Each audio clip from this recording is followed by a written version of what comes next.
Hiya, and welcome back to Let It Die Deathverse. Finally, my friends, we have some more news and information about this spectacularly weird game that comes from the soul of a game we all very much cherish, I think, on this channel called Let It Die. So if you guys are not plugged into Senpai Death's incredibly strange channel that is kind of hilarious, but also kind of like a little hole in the wall, would highly advise subscribing to it, but that's what we're going to be talking about right now, is essentially the Deathverse developer updates, trying to condense all of those into some sort of consumable format, despite it is very charming, the video series. I would highly suggest it. It's very reminiscent of The Office, okay? But without further ado, let's jump into it. Well, let's start with the first question. What is Super Trick Game? Well, Super Trick Games are essentially the previous developers, or a subsect of some of the developers that worked on Let It Die that are former Grasshopper manufacturer employees that are now currently working on Deathverse. Another question is, how did Deathverse come into being? Well, apparently when the two designers, the head designer and his weird Senpai Death, we'll say, Senpai Death, him, the entity itself, this strange character, while they were developing the game, Let It Die, they basically thought that it could go in another direction, and there lies Deathverse.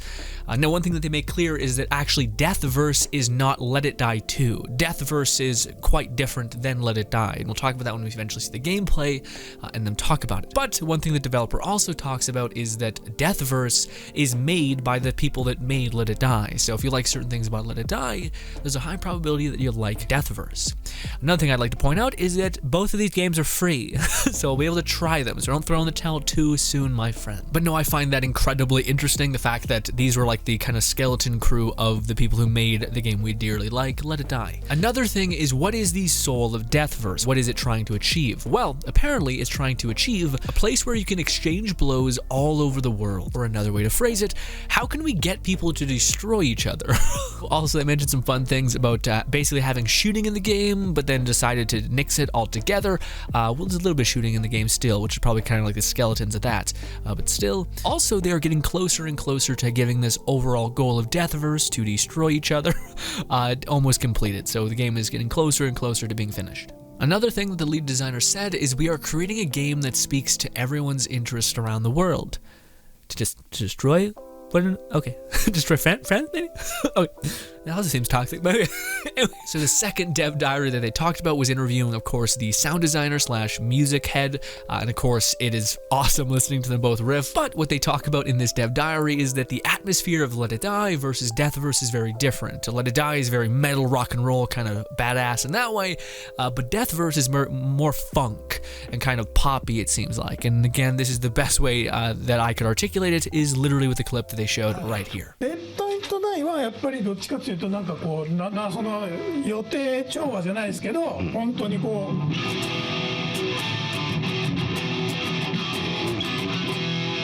みたいな感じなんですけど、でもデスバースはね、アンクルさんがオファーあったようなね、なんかこうなんかクリーンなね。Isn't that so sick? I just love the change of tone. Both are badass, but different. And in development diary number 3, we get little glimpses, little teases about the world design, some coding things, some just development things in general. That looks pretty crisp, but ladies and gentlemen, we finally got the booba big pooba, which is essentially gameplay and understanding the mechanics and where their head's kind of at. Again, everything is subject to change, but this is the thing that really interests me, is dev diary number 4. We finally get a gameplay / tutorial walkthrough, very bare bones, skeleton-like, but still, it's something. One of the things that they mention, which I think is absurdly clever, is that this thing called voltage, which voltage is essentially your skeleton, it's your health bar, it's your I think control over this unit, this corpse. But one thing that's really amazing about voltage is every single time you attack, you heal. In fact, this is the best way to heal, is by melee attacking. So, to me, this is really interesting in a PvP sense. I've seen this introduced in things like Battleborn, but not, well, things like recovering lost health, so it increases aggression, but not gaining health by just meleeing, essentially all of your attacks having lifesteal, especially in a PvP game. So it's about like disengaging and then re-engaging, and as long as you can get more hits than the other guy, then you're gonna win out. But it also can let you come back if you happen to really start sequencing, and especially with the melee weapon variability, I feel like this is a great idea. idea. You might fight 2 or 3 melee weapons that really you can knock their heads in, but then you fight one that takes it out of you, but then you specifically aim at the melee weapons you know the attack pattern to and can climb back up health so that you can face tank some of the other melee weapons you're not so gifted with parrying and counting for, right? Like the idea a lot. Another thing that they showed is you have a shield, but weirdly enough, the shield's revenge strike / perfect parry kind of thing, or counter hit, is actually pretally simplified. And actually, I kind of like it. I always hate the timing minigame. It always seems different for every fucking melee weapon.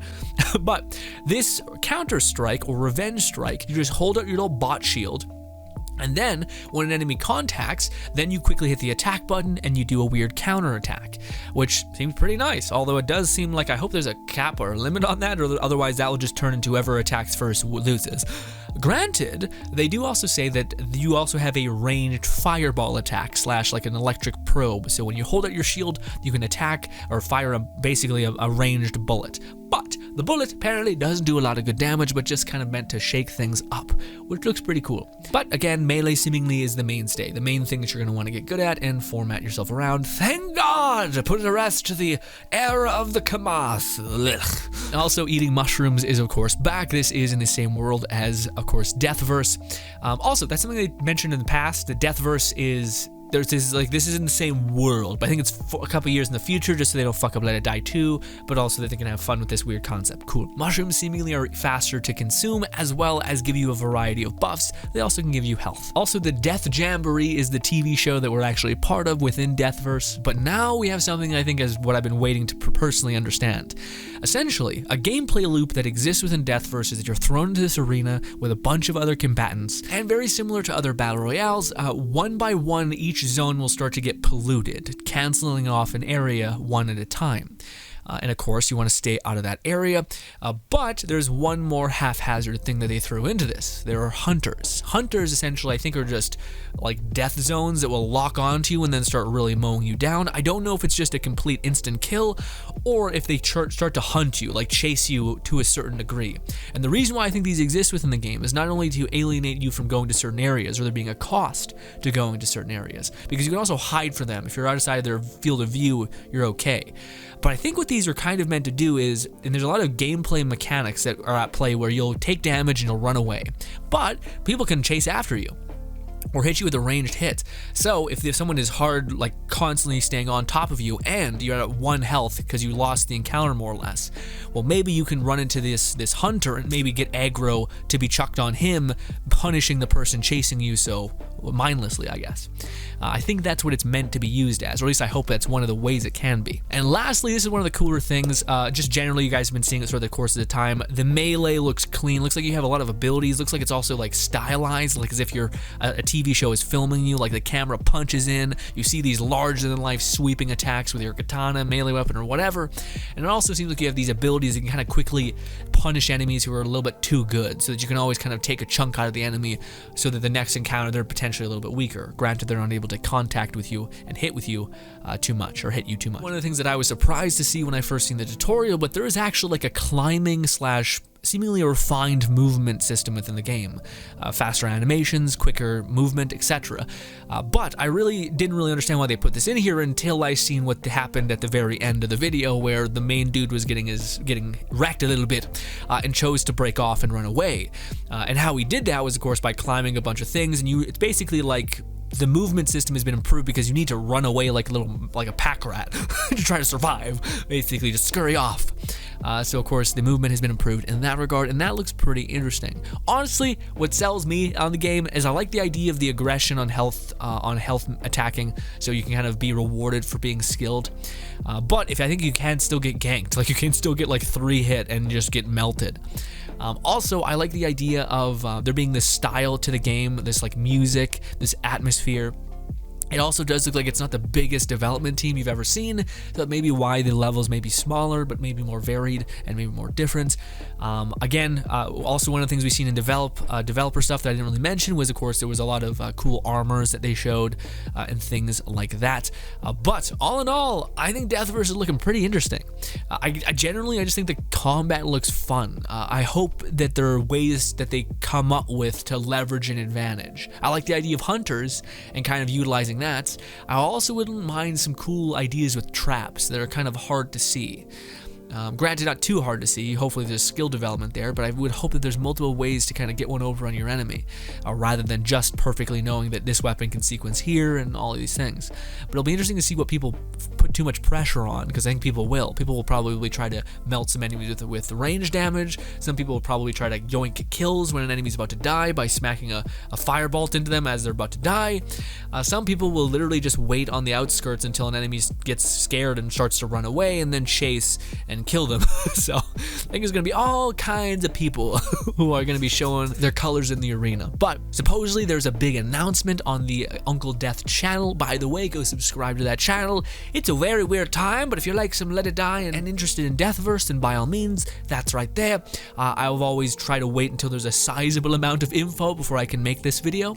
And of course, the last video, the part 4 dev diary, that's actually pretty cool to see because it's live gameplay. I mean, it's kind of the same thing what you're seeing here, but their dialogue is goofy and funny. Also, ladies and gentlemen, just before I leave you here, this is, just so you know, this channel, the Grin channel, is now a stream channel, a little bit of an archive channel for Sunday streams on Twitch and such.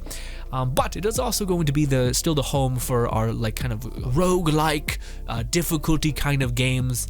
Also, it's kind of just a smorgasbord for videos I don't know what to do with and put them on our other channels, Brothers Grin and Shader Grin. So yeah. Let It Die, Deathverse goes here, baby.